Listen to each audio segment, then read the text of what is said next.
ये उस जमाने की बात है जब मुझे एक अमेरिकी कंपनी में नौकरी मिली थी जिसका दफ्तर इस्लामाबाद में था। ये गालिबन 1987 की बात है। मेरी उम्र उस वक्त 25 साल के लगभग थी और मेरी तनख्वाह तकरीबन 6,000 रुपये माहवार मुकर्रर की गई थी, जो उस वक्त के लिहाज से एक अच्छी खासी रकम थी। मगर मुझे अपनी रिहाइश का बंदोबस्त उन्हीं पैसों में खुद करना था। चूंकि मेरा कस्बा इस्लामाबाद से काफ़ी दूर था, इसलिए इस्लामाबाद में एक फ़्लैट किराए पर हासिल करना मेरी मजबूरी थी और मैं चाहता था कि मुझे मेरे दफ्तर के करीब ही कोई फ़्लैट मिल जाए।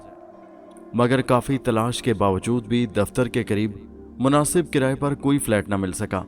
मजबूरन मुझे चंद किलोमीटर दूर एक नई तामीर होती हुई हाउसिंग सोसाइटी में एक पुराना सा मकान रेंट पर मिल गया। हैरत की बात यह थी कि नई बनती हुई हाउसिंग सोसाइटी में यह पुराना मकान कैसे मिला। तो बात दरअसल ये थी कि हाउसिंग सोसाइटी ने जो ज़मीन खरीदी थी वो मकान उसी ज़मीन में पहले से मौजूद था। उसके अलावा 2-4 मकान और भी थे जो शायद बहुत पहले के बने थे। मकान के मालिक से राब्ता हुआ तो पता चला जब तक हाउसिंग सोसाइटी में कुछ नए मकान नहीं बन जाते तब तक आदमी इस पुराने मकान को किराए पर चढ़ाने का इरादा रखता था। उसके नज़दीक एक और मकान था जहां पर गालिबन कोई एक बुजुर्ग रहते थे जो किराए पर ही थे। बूढ़ा सा गरीब आदमी रहता था। अब ये सही तौर पर मालूम नहीं था कि वो किराएदार था या सिर्फ मकान की हिफाजत के लिए उस मकान के मालिकान ने उसे रखा था। और उसके अलावा ये दूसरा मकान था जो अब आबाद होने चला था, यानी मैं उसमें जाकर रिहाइश पजीर हो रहा था। किराया बहुत ही मुनासिब था। मसला सिर्फ ये था कि मुझे रोज दफ्तर तक जाने के लिए 2 से 3 किलोमीटर का सफर तय करना होता। मालिक मकान ने मुझे मकान दिखाया तो मैं दंग रह गया। मकान अच्छा खासा बड़ा था मगर काफी पुराना लग रहा था। अरसा दराज से बंद रहने की वजह से उसमें अजीब सी सीलन ज़दा बू फैली हुई थी। छोटा सा सहन जिसमें एक आम का पेड़ लगा हुआ था। मालिक मकान ने मुझे तसल्ली दी कि मकान बहुत अच्छा है और ख़ासकर आपके लिए तो बहुत ही भला है। यहाँ आसपास का माहौल बहुत खामोश और पुरसकून है, कोई शोर शराबा नहीं, किराया भी मुनासिब है और वैसे भी बाजार यहाँ से 1.5 किलोमीटर के फासले पर है। बिजली और पानी का निज़ाम भी खातिर खा था। सिर्फ मसला ये था कि मकान की तर्ज तामीर बहुत पुरानी थी, इतना पुराना कि अजीब भूत बंगला सा दिखाई देता था। पता चला कि किसी सरकारी अफसर ने बहुत पहले अपनी मर्जी से इस वीराने में यह मकान बनाया था। उस सरकारी अफसर को यह जगह बहुत पसंद थी, शहर के करीब थी मगर था वीराना। और उसके बाद इस आदमी ने यह मकान उस सरकारी अफसर से ख़रीद लिया था और फिर थोड़े अरसे के बाद उस सरकारी अफसर की वफ़ात हो गई। तब से ये मकान इन्हीं साहब के पास था। किराया इतना मुनासिब था कि मैंने थोड़ी सी सोच विचार करने के बाद फ़ौरन वो मकान ले लिया। 2-3 किलोमीटर तक जाने के लिए नज़दीकी रोड से बस वगैरह मिल जाती थी और टैक्सियाँ भी मौजूद थीं। दफ्तर के नज़दीक फ़्लैट लेने की सूरत में मुझे एक बड़ी रकम किराए की मद में देना पड़ती, लिहाजा मैंने वही मकान किराए पर ले लिया और अपना मुख्तसर सा सामान समेट कर उस मकान में आ गया। एक हवादार कमरे की तरफ खिड़की खुलती थी। मैंने उसी कमरे का इंतखाब किया। पीछे खुला मैदान था। मैंने उस मकान में रहना शुरू कर दिया। मेरी इतनी अच्छी नौकरी की वजह से मेरे घर वाले बहुत खुश थे। मेरे वालिद वालदा इसीलिए मुझे शादी पर भी जोर देने लगे, मगर मैं वालदैन की पसंद से शादी नहीं करना चाहता था। मैं जानता था कि मेरे वालदैन बहुत शरीफ और पुराने ख्यालात के लोग हैं, जबकि मैं किसी शहरी और अल्ट्रा मॉडर्न लड़की की तलाश में था। खैर, मैं फ़िलहाल इस मौजू पर बात ही नहीं करता था, इसलिए छुट्टी पर ज़रा कम ही घर जाया करता था। मैं जानता था जैसे ही घर जाऊंगा मेरे माँ बाप मेरे पीछे पड़ जाएंगे कि बेटा अब नौकरी भी लग गई, जल्दी से शादी कर लो। अभी सर्दियों का आगाज़ था। आसपास होटल वगैरह तो थे नहीं और वैसे भी मैं होटल्स का खाना पसंद नहीं करता था, इसलिए रात को मैं जल्दी खुद ही खाना बनाकर खा लेता और हल्की फुल्की चहलकदमी के बाद बिस्तर पर पड़कर सो रहता। दिन भर में दफ्तर के कामों की वजह से बहुत थकावट हो जाती और मैं सुबह तक सोया रहता। मगर उस रोज़ अचानक मेरी आंख खुली तो मैंने देखा कि रात के 2:30 बज रहे थे। मैं बड़ा हैरान हुआ कि मेरी रात के इस पहर आंख कैसे खुल गई। फिर मुझे लगा कि शायद प्यास की वजह से मेरी आंख खुली थी। मैं उठकर कमरे से बाहर निकला और पास बावर्ची खाने में पानी के पड़े हुए कूलर की तरफ चल पड़ा। मैं जैसे ही बावर्ची खाने के दरवाजे की तरफ बढ़ा, अचानक मेरी निगाह सहन की तरफ उठी और एक लम्हे के लिए मैं वहीं बुत बनकर खड़ा रह गया। सहन में मैंने एक अजीबोगरीब मंजर देखा। सहन के बीचों बीच आम के पेड़ के नीचे सफेद चादर में लिपटा हुआ वो कोई निस्वानी वजूद था। कोई लड़की थी जो बड़े इनेमाक से नमाज पढ़ने में मशगूल थी। गालिबन वो तहज्जुद की नमाज पढ़ रही थी। वो बिलाशुबा बहुत हसीन थी। एक लम्हे के लिए तो उसे देखकर मैं डर गया कि या खुदा, रात के इस पहर ये लड़की कौन है और इस तरह मेरे मकान के सहन में कैसे आ गई, मकान के अंदर कैसे घुसी, जबकि बैरूनी गेट तो बंद था। मैंने पीछे कदम हटाए और दरवाजे के पीछे छुप कर खड़ा होकर उसे देखने लगा। थोड़ी देर वो नमाज अदा करती रही। फिर नमाज से फरागत के बाद उसने मसल्ला वगैरह समेटा और फिर वहां से चलती हुई वो साथ वाले कमरे की तरफ बढ़ी। कमरे का दरवाजा खोला और उसके अंदर गायब हो गई। मैं बड़ा हैरान था कि हमारा वो साथ वाला कमरा तो बिल्कुल खाली था। उसमें किसी किस्म का कोई सामान नहीं था। वो लड़की उस कमरे में क्या करने गई थी? मैंने एक बार फिर इरादा किया कि उस कमरे में जरा झांक कर देखूं, मगर मुझ पर खौफ ऐसा तारी था कि मैं वापस अपने कमरे में चला आया। दरवाजे को अच्छी तरह कुंडी लगाई और उलझे हुए जहन के साथ अपने बिस्तर पर आकर लेट गया। मगर दिल में एक अनजाना सा खौफ भी था कि या खुदा, ये लड़की कौन थी, मेरे घर में कैसे घुस आई और फिर उस कमरे में कहां चली गई। मैं धड़कते दिल के साथ अपने बेड पर लेटा करवटें बदलता रहा, मगर नींद नहीं आई। इसी उधेड़ भुन में सुबह हो गई। सुबह उठा तो दिमाग में यही सवालात थे। मैं बेख्तियार उस कमरे की तरफ कदम बढ़ाने लगा। कमरे का दरवाजा बंद था। मैंने उस कमरे के दरवाजे पर हल्का सा हाथ रखकर दबाव डाला तो दरवाजा खुलता चला गया। मैंने झांक कर अंदर देखा तो अंदर का मंजर देखकर मेरी हैरत की इंतहा न रही, क्योंकि कमरा बिल्कुल खाली पड़ा था। कमरे में ना कोई जी रूम मौजूद था और ना किसी किस्म का कोई सामान था। दीवारें अजीब बोसीदा किस्म की थी, जिनमें से जगह जगह से प्लास्टर उखड़ा हुआ था और दीवारें इंतहाई बदरंग थीं। मैं हैरान था कि वो लड़की इस कमरे में मेरे सामने, मेरी आंखों के सामने घुसी थी। फिर अंदर वो कहां गायब हो गई? मुझे अच्छी तरह याद था कि लड़की इसी कमरे में घुसी थी। मकान का बैरूनी दरवाजा भी बंद था। जिस तरह मैंने रात को कुंडी लगाई थी वैसे ही कुंडी लगी थी। तो फिर वो लड़की कहां गायब हो गई? मैं बड़ा हैरान और परेशान था। मैंने पूरे मकान में इधर उधर घूम फिर कर उसे तलाश किया, मगर मुझे वो कहीं ना मिली। मैं सर झटक कर तैयार होकर अपने दफ्तर चला गया। रात को फिर मखसूस वक्त पर खाना खाकर मैं चहलकदमी करता रहा और अपने मुकर्ररा वक्त पर अपने कमरे में चला आया। कुछ देर बेमकसद एक मैगजीन का मुताला करता रहा और फिर लाइट बुझाकर सोने की कोशिश करने लगा, मगर नींद मेरी आंखों से कोसों दूर थी। होते होते रात का 1 बज गया। न जाने मेरे दिल में क्या ख्याल आया। मैं बिस्तर से उठा और दबे कदमों चलता हुआ बाहर निकल आया। मेरी निगाहें सहन में उस आम के पेड़ के नीचे जमी हुई थी, मगर वहां पर कोई नहीं था। सहन बिल्कुल खाली था। वहां पर किसी किस्म का शायबा तक न था कि यहां पर कोई हो सकता है। मैं नाकाम वापस अपने कमरे में चला गया। थोड़ी देर मैं कमरे में टहलता रहा और फिर वापस आया, लेकिन अब की बार मैं ठिठक कर वहीं रुक गया। आम के पेड़ के नीचे वही लड़की मसल्ले पर दोजानू बैठी हुई नमाज पढ़ रही थी। बहुत ही हसीन और खूबसूरत लड़की थी। अब गालिबन वो कोई तस्बीह पढ़ रही थी। मैं चंद लम्हे उसे महवियत से देखता रहा। मुझे खौफ तो बहुत आया, मगर लड़की की खूबसूरती देखकर मेरा खौफ जाता रहा। मैं दबे कदमों सहन में निकल आया और फिर अचानक उस लड़की ने तस्बीह पढ़ते पढ़ते सर ऊपर उठाया और उसकी निगाह मुझ पर पड़ी। मुझे देखते ही वो जल्दी से उठ खड़ी हुई। उसने जल्दी जल्दी मुसल्ला समेटा और तेज तेज कदम उठाती उस कमरे की तरफ बढ़ी। रुक जाओ, ए लड़की रुक जाओ, मैंने उसे जोर से आवाज दी, मगर मचाल है जो लड़की ने मेरी बात सुनी हो। वो ना रुकी और एक ही जस्ट में कमरे का दरवाजा खोलकर दरवाजे के पार हो गई। मैं फौरन उसके पीछे भागा। कमरे का दरवाजा खोलते ही मैंने एकदम कमरे का बल्ब रोशन कर दिया, मगर यह देखकर मुझे हैरत का शदीद झटका लगा कि कमरे के अंदर कोई भी नहीं था। कमरा बिल्कुल खाली पड़ा था। एक लम्हे के लिए तो मैं चकरा कर रह गया। लड़की कहां गायब हो गई? अभी मेरी आंखों के सामने लड़की इसी कमरे में दाखिल हुई थी, मगर अब कमरा ऐसे खाली पड़ा था जैसे वहां पर कभी सदियों से कोई आया ही ना हो। मेरे जहन में झक्कड़ से चल रहे थे। मैं फौरन अपने कमरे की तरफ भागा, अंदर से कुंडी लगाई और बिस्तर पर गिर गया। मैं जोर जोर से सांसें ले रहा था। सारी रात खौफ से नींद नहीं आई। करवटें बदलता रहा। सुबह दफ्तर गया तो बुरी हालत थी। मैंने दिल चाहा कि अपने दोस्त से बात करूं जो मेरे साथ ही दफ्तर में काम करता था, मगर फिर न जाने क्या सोचकर मैंने अपने आप को रोक लिया।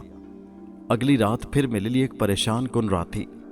रात के मखसूस वक्त में सहन में उस लड़की को मुझे देखकर हैरत हुई। वो लड़की बदस्तूर तहज्जुद की नमाज पढ़ने में मसरूफ थी। मैं जानबूझकर उस कमरे की तरफ घूम कर आ गया जिस कमरे में वो दौड़कर घुस जाती थी। उस कमरे की तरफ से होकर मैं सीधा उसके सामने सहन में जा खड़ा हुआ। उसने नजरें उठाकर मुझे देखा। एक लम्हे के लिए हैरान हुई, फिर वो जल्दी से उठ खड़ी हुई। मगर आज मैं उसके और उस कमरे के दरवाजे के रास्ते में हायल था और अब उसके लिए कोई चारा न था कि वो मेरे सामने खड़ी हो जाती। लड़की, कौन हो तुम? और रात के वक्त तुम यहाँ कहाँ से आ जाती हो और फिर कहाँ इस कमरे में गायब हो जाती हो? मैंने अपने लहजे को सख्त बनाते हुए कहा। वो चंद लम्हे मेरी तरफ देखती रही। लड़की बिलाशुबा बहुत ही हसीन थी। देखो बाबू, तुम अपने काम से काम रखो, उसने मेरी आंखों में देखते हुए कहा। क्या मतलब है तुम्हारा? मेरे मकान में यूं धड़ल्ले से घूमती फिरती हो और मुझे कहती हो कि मैं अपने काम से काम रखूं? तुम्हारा मकान? वो मेरी बात सुनकर हंस पड़ी, ऐसे जैसे उसकी हंसी में तंज छुपा हुआ हो। तुम्हारा मकान नहीं, और तुम शुक्र करो कि हमने तुम्हें यहां रहने की इजाजत दे रखी है। क्या मतलब? ये क्या कह रही हो तुम? मैंने उसकी तरफ देखते हुए कहा। हाँ, ये मकान हमारा है, हमारा बसेरा है, यहां पर हम रहते हैं। हमारा? हमारा क्या मतलब? तुम्हारे साथ और कौन है यहां पर? और तुम इस कमरे में कहां गायब हो जाती हो? क्या तुमने कमरे में कोई खुफिया दरवाजा बना रखा है या कोई तहखाना? मेरी बात सुनकर उसने कहा, देखो अपने काम से काम रखो बाबू, तुम यहां जितना वक्त रहना चाहते हो आराम से रहो और हमारे बारे में जानने की कोशिश मत करो वरना पछताओगे। इतना कहकर वो तेज तेज उस कमरे की तरफ बढ़ी। मैं चाहते हुए भी उसका रोक ना सका क्योंकि मेरे कदम मजबूती से जमीन से जम कर रह गए थे। ऐसा लगता था जैसे जमीन ने मेरे कदमों को जकड़ लिया हो। मैं कदम उठाना चाहता था मगर जैसे मेरे जिस्म में जान न थी। मेरे देखते ही देखते वो कमरे में गायब हो गई और उसके कमरे में जाते ही मेरे कदम जैसे अचानक फिर से आजाद हो गए। मैं उसके पीछे कमरे की तरफ भागा मगर पहले की तरह बदस्तूर खाली कमरा मेरा मुंह चिढ़ा रहा था। मैं हैरान परेशान अपने कमरे में वापस आ गया। ये लड़की आखिर कहाँ गायब हो जाती थी और ये थी कौन? मैंने कमरे की दीवारों को बड़े गौर से देखा। मुझे कहीं पर भी कोई सुराख या दरवाजा नजर न आया और ना ही कोई ऐसा सुराख मिला जिससे यह पता चलता हो कि यहाँ पर कोई तहखाना है। मैं बड़ा परेशान था। मैंने सोचा मुझे इस सिलसिले में किसी से बात करनी चाहिए, मगर किससे करूं? इस अजनबी जगह पर मेरी जान पहचान वाला कोई भी नहीं था। अगर दफ्तर में किसी से बात करता हूं तो वो खामखा मेरा मजाक उड़ाएंगे कि तुम्हें उस खाली मकान में भूत बलाएं नजर आती हैं। अगले रोज वो लड़की मुझे फिर नजर आई। मैंने दूर से खड़े होकर ही उसे आवाज लगाई, देखो लड़की, मैं तुम्हारा दुश्मन नहीं हूं, मैं सिर्फ तुम्हारे बारे में जानना चाहता हूं कि आखिर तुम कौन हो। वो चंद लम्हे मुसल्ले पर बैठती मुझे देखती रही, फिर बड़े बावकार अंदाज में मुसल्ले से उठी और चलती हुई मेरे सामने आकर खड़ी हो गई। क्या जानना चाहते हो तुम हमारे बारे में? उसकी निगाहें बदस्तूर मुझ पर जमी हुई थी। देखो लड़की, तुम रोजाना यहाँ रात के वक्त आकर तहज्जुद की नमाज पढ़ती हो और फिर उस कमरे में चली जाती हो और उसके बाद तुम्हारा कोई सुराग नहीं मिलता। ये आखिर क्या इसरार है? तुम कहाँ से आती हो और कहाँ गायब हो जाती हो? तुम कहाँ रहती हो? लड़की मेरी बात सुनकर मुस्कुराई और कहने लगी, मेरा नाम नूरुल ऐन है और हमारा ताल्लुक कौमे जिन्नात से है। उसके आखिरी अल्फाज पर मैं एक लम्हे के लिए भौंचक्का सा रह गया। क्या कहा? कौमे जिन्नात से? हाँ, मैं एक जिन जाती हूं। वो बेख्तियार मुस्कुरा रही थी। देखो डरो मत, उसने कहा। मेरा बदन जैसे लरज रहा था। वो कहने लगी कि हम जिन्नात जरूर हैं मगर मुसलमान कबीले से ताल्लुक रखते हैं और हम इंसानों को बिला वजह नहीं सताते जब तक कि वो हमारे मामलात में मुदाखलत न करे। चंद लम्हे उसकी बात पर मैं अपने असाब को काबू पाने की कोशिश करता रहा। फिर बोला, मगर तुम यहाँ इस जगह पर? हाँ, इस जगह पर हमारा पूरा कबीला आबाद है। उसने कमरे की तरफ इशारा किया, मगर तुम उसे नहीं देख सकोगे। और खबरदार, हमारे बारे में कुछ जानने की जुस्तजू कभी मत करना, हमारे मामलात में कभी मुदाखलत करने की कोशिश मत करना और ना ही मेरे बारे में जानने की कोशिश करना, वरना यहाँ पर एक दिन भी ना ठहर सकोगे। बेहतर है तुम उस कमरे में कभी दाखिल मत हो। ये कहकर वो बड़े पुरवकार अंदाज में चलती उस कमरे में चली गई। मैं हक्का बक्का उसे खड़ा देखता रह गया। तो ये बात है, इस कमरे में जिन्नात का पूरा कबीला आबाद है और नूरुल ऐन उसी जिन्नात के कबीले से ताल्लुक रखती है। मैं न जाने किस तरह अपने कमरे में पहुंचा और अपने बिस्तर पर गिर गया। रात बड़े अजीब से अंदाज में गुजरी। सारी रात सोचता रहा और नींद न आई। दिन भर दफ्तर में भी परेशान रहा। मेरे एक दो कोलीग्स ने मुझसे पूछा भी कि खैरियत है। मैंने उन्हें टाल दिया मैं सोच रहा था कि मुझे रिहाइश तब्दील कर लेनी चाहिए, मगर हकीकत तो ये थी कि मुझे उस मकान में किसी किस्म की कोई तकलीफ नहीं थी। और नूरुल ऐन ने खुद कहा था कि हम किसी को कुछ बिला वजह नहीं कहते जब तक कोई खुद हमें छेड़े ना। मैं दिन भर परेशान रहा और यही सोच रहा था कि मैं वो मकान छोड़ दूंगा, मगर नहीं, अगर छोड़ दूंगा तो फिर कहाँ जाऊंगा। अगर दफ्तर के नज़दीक कोई फ्लैट किराए पर लेता हूँ तो बहुत सारी तनख्वाह इसी तरह जाती रहेगी, और इतनी अच्छी नौकरी दोबारा मिलना आसान काम नहीं था। वैसे भी अब मैं तकरीबन एडजस्ट हो चुका था, और जिस जगह पर मेरा दफ्तर था वो बड़ा ही कीमती और पोश इलाका था। वहाँ कोई सस्ती रिहाइश मिलना तकरीबन नामुमकिन था। जब मैं शाम को अपने मकान पर पहुंचा तो अजीब सी दहशत मुझ पर तारी थी। मैं डरते डरते मकान में दाखिल हुआ। हर तरफ खामोशी और सन्नाटा छाया हुआ था। मैंने बड़ी बेदिली से खाना बनाकर खाया और अपने कमरे में आराम करने की गर्ज से लेट गया, मगर न जाने क्यों मखसूस वक्त पर फिर मेरा दिल चाहा कि मैं उठकर नूरुल ऐन को देखूं। वो जिन्नज़ादी थी, मगर इतनी खूबसूरत कि जैसे मेरे दिल में उतर गई थी। मैं अपने दिल में उसके लिए मोहब्बत महसूस करने लगा था, और फिर मैं अपने मखसूस वक्त पर उसे देखने के लिए बाहर सहन में मौजूद था। वो बड़े इन्हमाक से तहज्जुद की नमाज पढ़ने में मशगूल थी। फिर मेरा ये रोज़ का मामूल बन गया। मैं रोज़ उसी वक्त रात के पहर उसे सहन में खड़े होकर देखता और उसे बुलाने की कोशिश करता। फिर धीरे धीरे हमारे दरमियान बातचीत भी शुरू हो गई। अब वो अपनी तहज्जुद की नमाज से फारिग होकर मेरे पास आकर बैठ जाती, मुझसे ढेरों बातें करती। वो मुझे बहुत अच्छी लगती थी। अब मुझे उससे खौफ भी नहीं आता था। मैं ये जानता भी था कि वो जिन्नज़ादी है, उसके बावजूद मेरे दिल में उसके लिए मोहब्बत की कली खिल चुकी थी। एक रोज़ मैंने फ़रत मोहब्बत में आकर उससे शादी की ख्वाहिश का इजहार किया तो वो खाली खाली नज़रों से मुझे देखते हुए कहने लगी, ये नामुमकिन है शहरोज़। क्यों नूरुल ऐन, क्यों नामुमकिन है? मैंने कहा, देखो शहरोज़, हम दोनों का ख़मीर अलग अलग है। तुम मिट्टी की मखलूक हो और मैं आग की मखलूक। अरे छोड़ो ये सब बातें, तुम ये बताओ कि मुझसे शादी करोगी या नहीं। खैर, इस मौजू पर हमारे दरमियान रोज़ बहस मुबासा होता। नूरुल ऐन ने मुझे बहुत समझाया। वो कहने लगी कि हमारी शादी मुमकिन नहीं, क्योंकि वो अपने कबीले से दुश्मनी और मुखालफत मोल नहीं ले सकती थी। उसने बताया कि उसका बाप बहुत नरम दिल था। मेरे बेहद इसरार पर उसने बताया कि अगर मैं तुमसे शादी करने पर तैयार हो गई तो फिर मुझे अपने बाप और कबीले को हमेशा के लिए छोड़ना होगा। मैंने नूरुल ऐन को हर तरह से अपनी मोहब्बत का यकीन दिलाया और उससे कहा कि मैं हमेशा उसे इसी तरह चाहूँगा, अपने पास रखूँगा और उसे कभी किसी चीज़ की कमी महसूस नहीं होने दूंगा, ख़ुसूसन मोहब्बत की। और फिर नूरुल ऐन भी मुझसे मोहब्बत करने लगी थी। फिर उसने मेरी बात मान ली और उसने न जाने अपने कबीले वालों और अपने बाप से क्या कहा कि एक रोज़ उसने बताया कि वो मुझसे शादी के लिए रजामंद है। उसकी रजामंदी पर मैं इतना खुश था कि जैसे मैं अपने आप को हवाओं में उड़ता हुआ महसूस कर रहा था। मैं उस रोज़ बेइंतहा खुश था। फिर एक रोज़ मैं उसे अपने साथ लेकर अपने गांव की तरफ चल पड़ा, लेकिन चलने से पहले नूरुल ऐन ने मुझसे कुछ ज़रूरी शराइत और माहिदे किए थे, और उनकी शराइत और माहिदे जिनका मुझे हर लिहाज में पास रखना था। पहली शर्त तो ये थी कि उसने मुझे सख्ती से इस बात का पाबंद किया था कि मैं उसकी असलियत कभी किसी से भी जाहिर नहीं करूंगा। दूसरी शर्त यह थी कि उसने मेरी खातिर चूंकि अपने कबीले और वालिद को छोड़ दिया था, इसलिए मैं कभी उससे बेवफाई नहीं करूंगा। और तीसरी शर्त यह कि चूंकि हमारा मिलाप दो मुतजाद मखलूक का, इसलिए औलाद का होना या ना होना, इसका इल्ज़ाम हम दोनों में से किसी पर नहीं आएगा। मैंने उसकी तीनों शर्तें दिल से मान लीं। मैं दिल ही दिल में बेइंतहा खुश था। मुझे मेरी मोहब्बत, मेरी मंजिल मिल गई थी।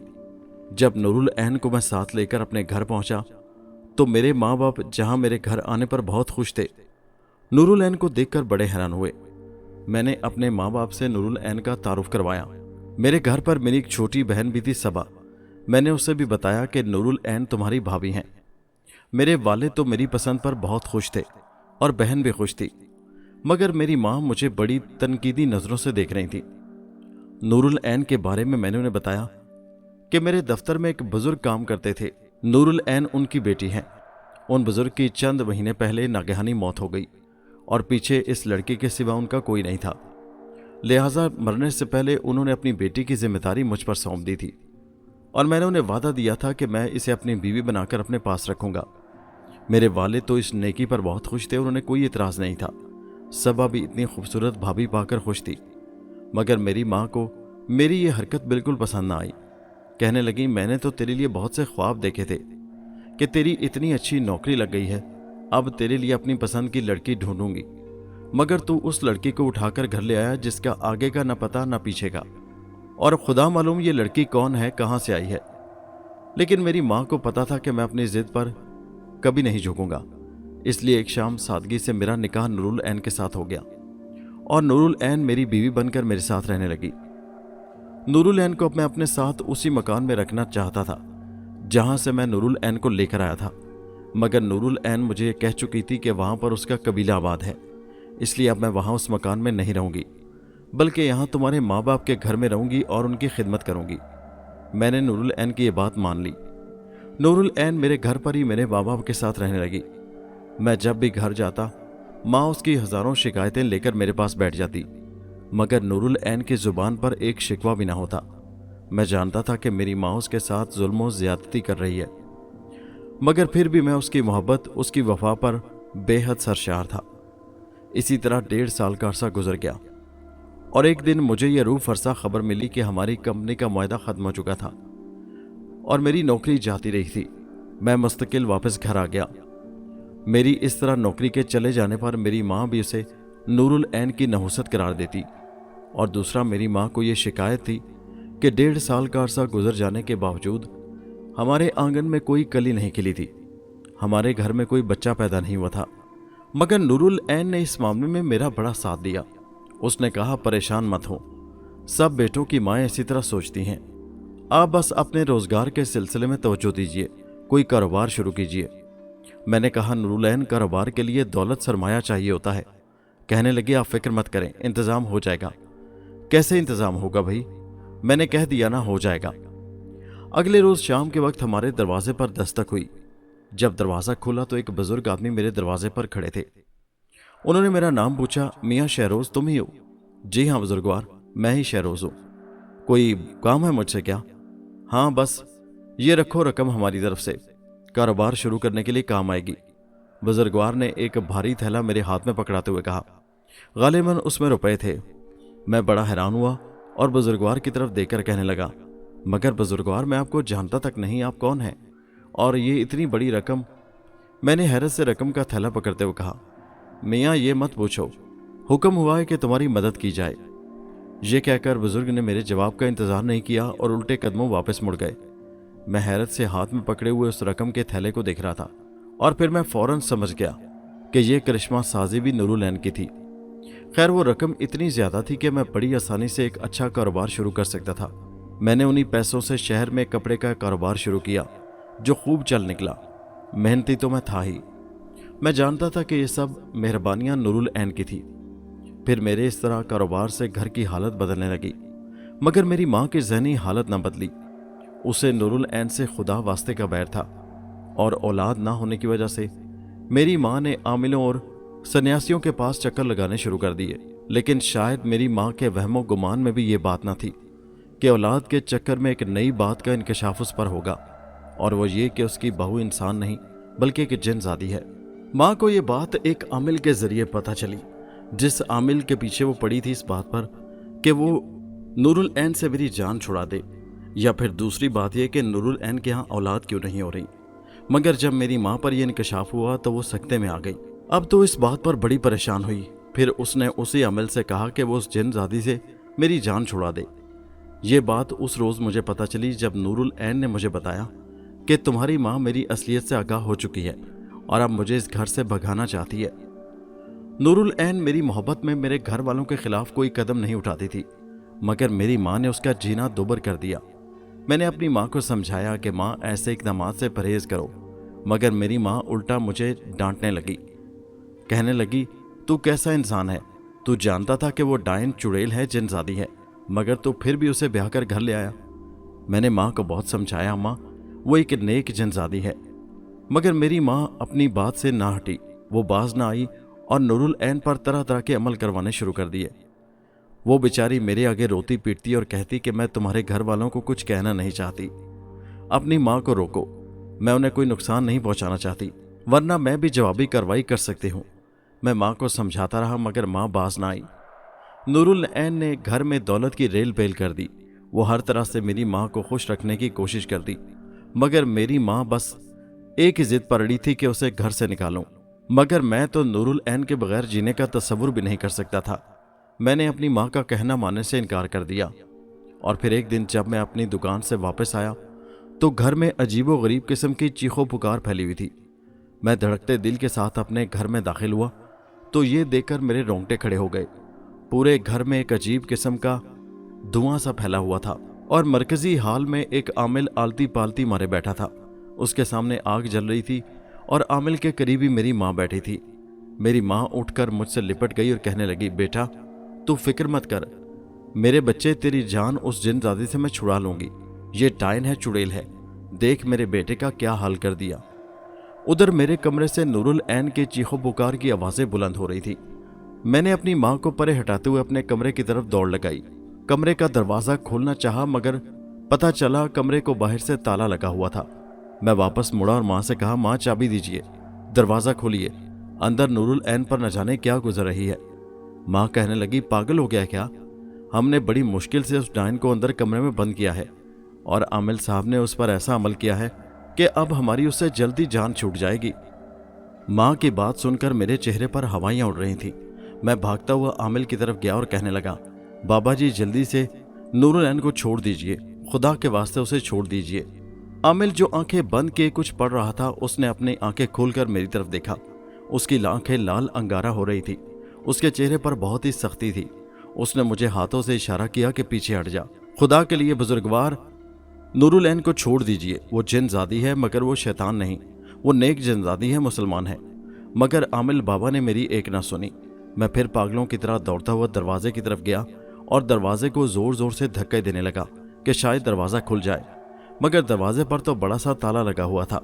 अब अंदर से नूरुल ऐन की दर्द में डूबी हुई आवाज़ें आ रही थीं। ऐसा लगता था जैसे उसकी गर्दन पर कोई छुरी चला रहा हो। मेरी माँ मेरे पीछे आकर खड़ी हो गई। बेटा शहरोज, तुझे क्या हो गया है? मैं तो तेरी उस जिनजादी से जान छुड़ा रही हूँ। अम्मा खुदा के वास्ते तुम क्या कर रही हो? खुदा के लिए नूरुल ऐन को छोड़ दो, नूरुल ऐन मर जाएगी। वो बहुत अच्छी है माँ, उसी ने तो हमारे दिन फेर दिए हैं। मैं उससे बहुत मोहब्बत करता हूँ माँ। मैं सिसकियाँ ले लेकर रोने लगा, मगर मेरी माँ मुझे अपने सीने से लिपटा कर प्यार करने लगी और बोली, तू अभी बच्चा है, तू नहीं समझता, वो शैतान है, चुड़ैल है, न जाने उसने कैसे मेरे बच्चे को फांस लिया। आहिस्ता आहिस्ता कमरे के अंदर से नूरुल ऐन की आवाज़ें आनी बंद हो गईं। मैं दोबारा फिर आमिल की तरफ बढ़ा और कहने लगा, आमिल साहब खुदा के लिए नूरुल ऐन को छोड़ दीजिए। मगर आमिल अभी तक कुछ पढ़ने में मसरूफ था। मैं बदहवास होकर वहीं फर्श पर गिर गया। मेरी माँ मुझे सहारा देने के लिए आगे बढ़ी। इतने में आमिल उठा और उसने आगे बढ़कर कमरे का दरवाज़ा खोल दिया। कमरे के अंदर धुआं ही धुआं भरा हुआ था। थोड़ी देर बाद आमिल की आवाज़ मेरे कानों से टकराई, मुबारक हो माँ जी, मैंने उस डायन से आपका पीछा छुड़वा दिया। अंदर उसकी जली हुई लाश पड़ी है, लाश उठवाकर कहीं बाहर जंगल में फेंकवा दीजिए। ये सुनकर जैसे मुझे अपने कानों पर यकीन नहीं आया, मैं बदहवासी के आलम में उठा और दीवानों की तरह कमरे की तरफ दौड़ा।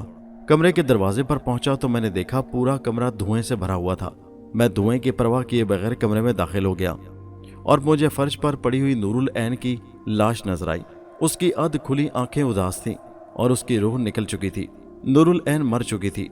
उस आमिल ने न जाने ऐसा कौन सा सख्त अमल किया था कि नूरुल ऐन बेचारी उस कमरे में धुएं की वजह से मर गई थी।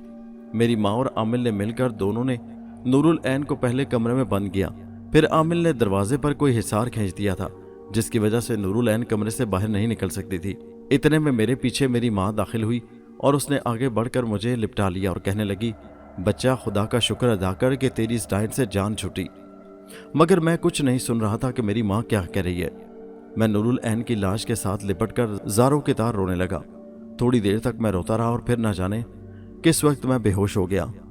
जिस वक्त मुझे होश आया मैं अपने बिस्तर पर मौजूद था। मेरे आसपास मेरी माँ, बाप और मेरी बहन खड़े थे। मेरी माँ मेरे करीब बैठी थी। मुझे होश में आते देखकर उन्होंने मेरे माथे पर हाथ फेरा और कहने लगी, खुदा का शुक्र है बेटा, आज पूरे 2 दिन के बाद तुझे होश आ गया।